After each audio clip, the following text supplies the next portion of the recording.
ছোটবেলায় যখন আমার আম বন্ধুদের মধ্যে অনেকেই চশমা পরতো, আ মানে অনেকের চোখে পাওয়ার লেগেছিল তো চশমা পরতো। তখন না খুব মনে হতো যে আমার চোখে কবে চশমা লাগবে? চশমা পড়লে মনে হতো যেন নিজে কত বড় এক পণ্ডিত।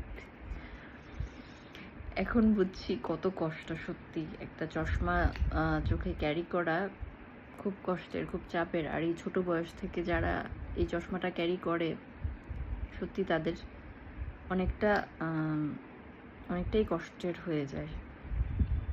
তো এরকম কিছুই উইশ করতে নেই। আম যেটা দেখতে তো ভালোই লাগে, কিন্তু পরে নিজে জিনিসটা ইউজ করলে বোঝা যায় যে কতটা কষ্টের। তো নিজের ঘাড়ে পড়লে তখন বোঝা যায় আরকি। তো সেই আমার মতো যদি কেউ থেকে থাকো যে ওর চোখে চশমা দেখে এরকম উইশ করছো যে ইস কবে আমার চোখেও একটু চশমা লাগবে, এরকম কখনোই করো না।